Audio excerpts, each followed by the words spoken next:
اس کے متعلق مرزا نے ایک ویڈیو بنائی تھی اور مرزا نے اپنے شاگردوں کو ٹرک کی بتی کے پیچھے لگایا اور مرزا کے شاگرد ٹرک کی بتی کے پیچھے لگ گئے۔ مرزا کے ایک شاگرد نے ہماری ایک پوسٹ پر کومنٹس کرتے ہوئے ایک بات لکھی جس کا حاصل یہ ہے کہ حدیث میں لفظ العائرہ کا، جس کا مطلب ہوتا ہے حیران، پریشان، بھٹکنے والی، چکرانے والی بکری، پھر اس حدیث کا مفہوم لے کر آگے لکھتا ہے کہ اس کا جنسی تعلق یا شہوت سے دور دور تک کوئی لینا دینا نہیں ہے۔ یعنی اس کے کہنے کا مقصد یہ ہے کہ لفظ عائرہ کا جنسی تعلق یا شہوت والے معنی کے ساتھ کوئی تعلق نہیں ہے۔ لفظ عائرہ میں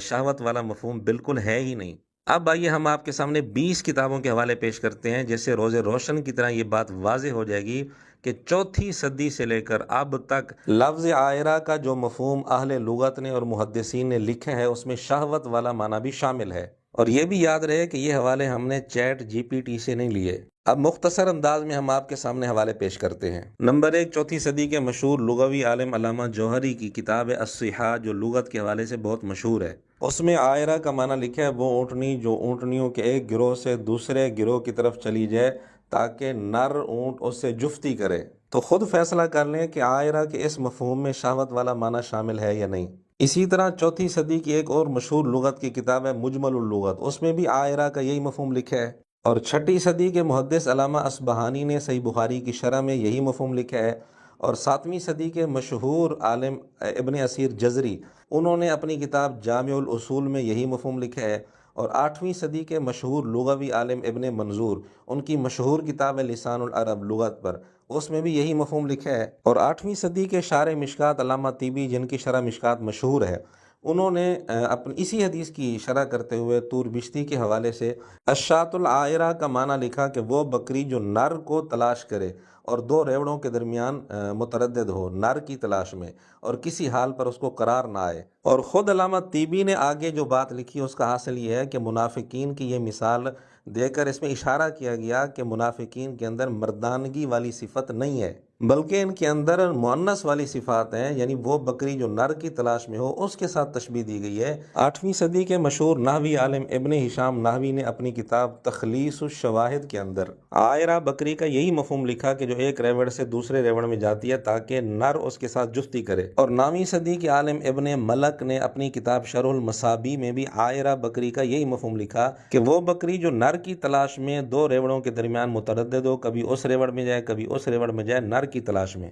حدیث کی لغت پر کام کے حوالے سے مشہور عالم علامہ طاہر پٹنی گجراتی جو 10ویں صدی کے ہیں، ان کی مشہور کتاب ہے مجمع بحار الانوار، اس میں بھی انہوں نے عائرہ بکری کا یہی مفہوم لکھا کہ عائرہ وہ بکری ہے جس کو نر کی تلاش ہوتی ہے، اس لیے وہ دو بکروں کے درمیان متردد ہو جاتی ہے کہ اس کے پاس جاؤں یا اس کے پاس جاؤں، کسی ایک کے ساتھ اس کو قرار نہیں ملتا۔ علامہ طاہر پٹنی نے یہ مفہوم اسی حدیث کا حوالہ دے کر لکھا ہے۔ 11ویں صدی کے شروع میں فوت ہونے والے ملا علی قاری رحمۃ اللہ علیہ، انہوں نے مشکات کی شرح لکھی جو مرقات المفاتیح کے نام سے مشہور ہے، اور مرزا بھی اس کا اکثر تذکرہ کرتا ہے، مرقات کے حوالے دیتا ہے۔ ملا علی قاری رحمۃ اللہ علیہ نے مشکات کی اسی حدیث کی شرح کرتے ہوئے لکھا کہ عائرہ بکری یعنی وہ بکری جس کو نر کی تلاش ہو اور اس تلاش میں متردد ہو، کبھی ادھر جائے کبھی ادھر جائے۔ اور پھر یہ جو حدیث میں الفاظ آتے ہیں کہ کبھی اس ریوڑ کی طرف جاتی ہے کبھی اس ریوڑ کی طرف، ان کی شرح کرتے ہوئے یہی لکھا کہ کبھی اس ریوڑ کی طرف جاتی ہے کبھی اس ریوڑ کی طرف تاکہ نر اس سے جفتی کرے، تو اس کو قرار نہیں ملتا کسی ایک حالت پر،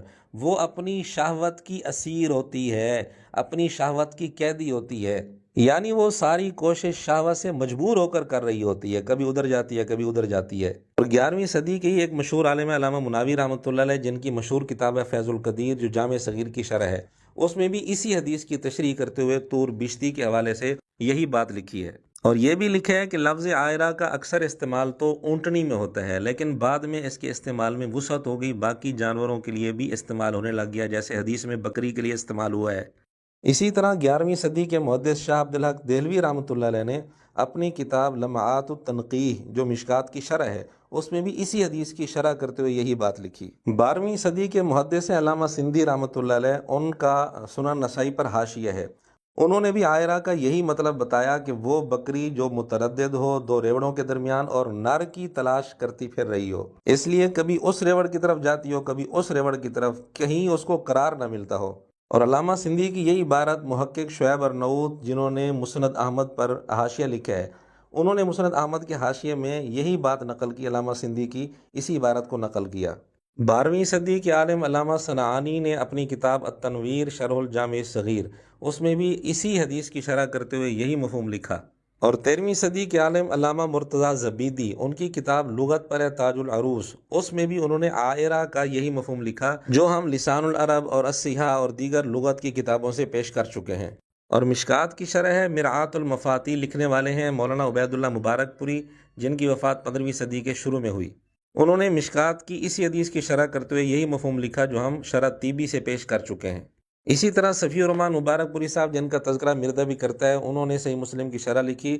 اور اس حدیث کی شرح میں یہی مفہوم بیان کیا کہ نر کی تلاش میں جو بکری دو ریوڑوں کے درمیان متردد ہو، کبھی ادھر جائے کبھی ادھر جائے، نر کی تلاش میں۔ اور اسی طرح مدینہ یونیورسٹی سے ایک رسالہ نکلتا ہے، مجلہ نکلتا ہے، اس میں بھی العائرہ کا یہی مفہوم بیان کیا گیا۔ اور مولانا صلاح الدین یوسف کی تفسیر احسن البیان، جس کی تعریف خود مرزا نے کر رکھی ہے، انہوں نے سورہ نساء آیت نمبر 143 کے تحت یہ حدیث اسی طرح لکھی ہے کہ منافق کی مثال اس بکری کی طرح جو جفتی کے لیے دو ریوڑوں کے درمیان متردد رہتی ہے بکرے کی تلاش میں، کبھی ایک ریوڑ کی طرف جاتی ہے کبھی دوسرے کی طرف۔ اور 20واں اور آخری حوالہ حافظ زبیر علی زئی صاحب کی کتاب ہے اضواء المصابیح، انہوں نے حدیث نمبر 57 کا ترجمہ کرتے ہوئے لکھا کہ منافق کی مثال دو ریوڑوں میں اس سرگرداں بکری کی طرح ہے جو کبھی ایک ریوڑ کی طرف نر کے لیے بھاگتی ہے اور کبھی دوسرے ریوڑ کی طرف بھاگتی ہے۔ یہ ہم نے 20 حوالے پیش کیے ہیں، اس کے علاوہ بھی حوالے پیش کیے جا سکتے ہیں۔ یہ 20 حوالے 4تھی صدی سے لے کر اب تک ان 1100 سالوں میں اہل لغت نے، محدثین نے، نحویوں نے لفظ عائرہ کا جو مفہوم لکھا ہے وہ آپ کے سامنے آ گیا، روز روشن کی طرح واضح ہو گیا۔ اس مفہوم میں شہوت والا معنی شامل ہے یا نہیں،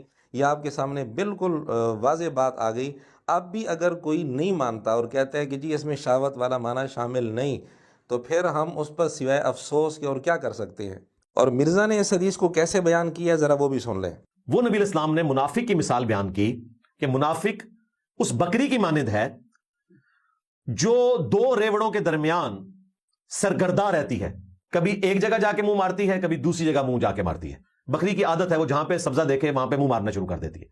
اب مرزے کے اصول کے مطابق مرزے سے مطالبہ تو یہ ہونا چاہیے کہ یہ حدیث ان الفاظ کے ساتھ دنیا کی کسی کتاب میں دکھا دو کہ کبھی ادھر منہ مارتی ہے کبھی ادھر منہ مارتی ہے، ان الفاظ کے ساتھ حدیث دکھاؤ۔ لیکن چلو ہم چھوٹ دیتے ہیں، ہم رعایت دیتے ہیں مرزے کو۔ ہم مرزے سے صرف یہ سوال کرتے ہیں کہ 1400 سالوں میں کسی مستند کتاب میں کسی عالم نے یہ مفہوم لکھا ہو حدیث کا کہ وہ بکری کبھی اس ریوڑ کی طرف کبھی اس ریوڑ کی طرف گھاس چرنے کے لیے جاتی ہے، سبزے کے لیے جاتی ہے، سبزہ دیکھ کر جاتی ہے، یہ مفہوم کسی عالم نے 1400 سالوں میں کسی مستند کتاب میں لکھا ہو؟ مرزا صرف ایک حوالہ پیش کر دے، جبکہ ہم نے 20 حوالے پیش کر دیے ہیں۔